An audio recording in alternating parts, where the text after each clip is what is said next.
Hello, I am Lola the Dinosaur. Welcome to Arcane Rituals. This is 5 truly obscure Steam games. You see shitloads of YouTube videos where people break out lists of underrated or obscure games, but then proceed to fill the list with games that are mainstream or well received.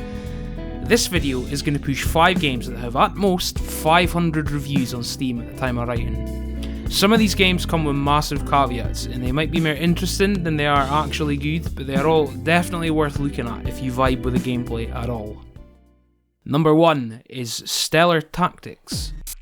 Stellar Tactics is an early access squad-based tactics game with a mental scope to it. As far as I can tell, this is a solo developed effort, which makes the feature list and the level of polish especially impressive. The game's got 2 major modes of play. One is a CRPG style top-down exploration system where you can customise and control a party of characters, and the other is a space-based exploration battle system where you can bum around the galaxy, getting into fights, following quests, trading, mining, etc, etc. The game has got tons of skill, gear, ships, over 160,000 star systems as part of its procedurally generated galaxy, and tons of intricate wee systems that keep the main loop fresh and dynamic. So far, the development's been keeping a steady pace. The developer's been responsive on the forums, and he's been able to hit most of his deadlines. In my opinion, this is early access done right, and it's definitely a game you should support if you're willing to roll the dice on in-dev games. Number 2 is Unreal World. Unreal World is a roguelike RPG set in Iron Age Finland that's been in constant development since 1992. I was a babby, a 1-year-old, when this game first hit shareware BBS's. The game is, and has been for ages, available for free on the developer's site, but for the last couple of years he's also been offering a premium version on Steam. There aren't really many perks to actually paying, but the Steam version gets updates much earlier than the free one, and obviously it updates on its own, which is a bonus. Plus, you get to help out the developer, who is a cool as hell guy.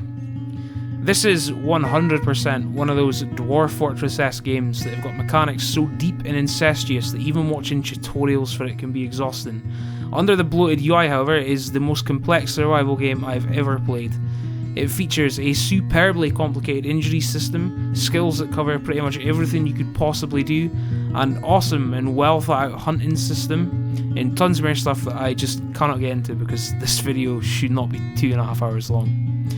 Really, at the end of the day, you can do whatever you want to in Unreal World. You can become a hunter and eke out a living for the land, you can go adventuring to try and earn money via fighting, you can even become a cannibal and live off the locals. Or you can do what I do, build a house, go fishing, and then inevitably die to the cold.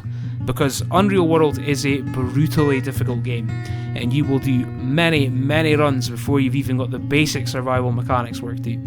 Once you do that though, you'll be playing the be-all and end-all of open world survival games in my opinion. Number 3 is Birthdays the Beginning. Oh boy, does this game have some caveats.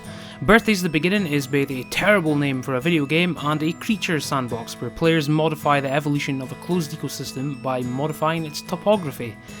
Birthdays was designed and developed by a Japanese studio led by Yasuhiro Wada, the guy who designed the original Harvest Moon and later the Story of Seasons games.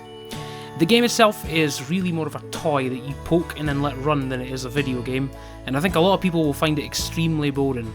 For a certain kind of person though, there is an undeniable level of satisfaction in watching your plans blossom outward into new creatures. The thing is, once you get to know the systems, it becomes really easy to manipulate the simulation in any direction you want. Gameplay wise, in a nutshell, you modify the landscape to manipulate the evolution of the creatures that live on your little closed world. Your changes can help or hinder your creatures, and will almost always result in little genetic mutations that can cause new creatures to appear. The caveats here are that the simulation is relatively shallow, the controls are terrible across mouse and keyboard and controller, and the concept is extremely niche, which unfortunately has led to poor sales and sadly the developer abandoning the game. If you spent weekends playing games like Creatures when you were a kid though, this will be right up your alley. Number 4 is Warsome, the Realm of Aslona. So anybody that's ever dabbled in programming has had a go at making a game that can be played in a terminal. Warsome is that idea, but taken to an absurd extreme.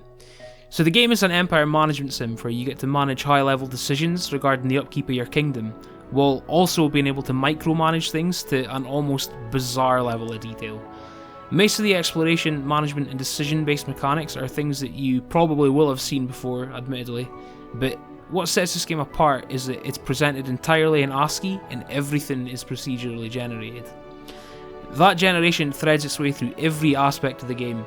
There are tens of millions of possible races in the game, and they've all got randomly generated ASCII art to go along with them. The game even randomly generates music played by randomly generated bards, which is just phenomenal. Aside for the wild level of proc gen, the game's got shitloads of mini-games, it's got loads of places to see, decisions to make, wars to wage, etc, etc. Empire management. As with Stellar Tactics, the game is in early access, but also like Stellar Tactics, it's got a really cool developer who's active in both the Steam forum and the game's subreddit. This is honestly a truly weird little game, and for the price of a bougie coffee, there is no excuse not to fuck around with it for a couple hours. Fifth and final game is The Precursors. This game is buckled in a way that very few games are. Fundamentally buggy and unstable, with a hilariously bad localization job. Seriously, the Steam copy for this game literally reads like somebody Google translated Chinese into Klingon and then back into English. This Ukrainian-led effort is one of the jankiest games I think I've ever enjoyed. Developed by the now infamous Deep Shadows, the creators of the highly ambitious but also highly fucked up Boiling Point Road to Hell, it first hit the Russian market in 2009 before getting a half-assed English release a year later. The game is an RPG FPS hybrid with some light space sim elements peppered in. It plays kinda like someone put Stalker and Free Space into a blender and then served a cold mush out of BioWare RPG. It's got 6 planets, and each one takes about the length of time to complete that a normal video game does. The combat varies from extremely good to almost unplayable due to bullet sponge enemies and frequent frame drops. The dialogue too ranges from very well executed to pseudo-English nonsense and is frequently and consistently used. Underneath the jank though is a lot of heart. This is an absurdly ambitious game for the means of the developer, even viewed next to similarly lofty games like Boiling Point. The amount of content in this game and the amount of artistry in the visuals is an astounding achievement for such a wee team, even if it is rare that the stars align and the actual minute-to-minute experience of playing it becomes anything more than acceptable.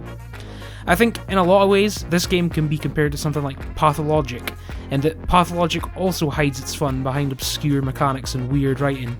The only difference is that Pathologic does it on purpose and the Precursors is an actually earnest effort.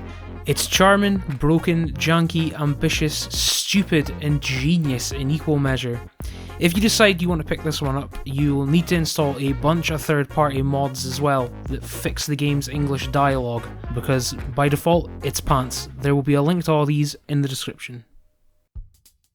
Right, that's our list. We hope you came across something that interests you, or at least something that you've never heard of before.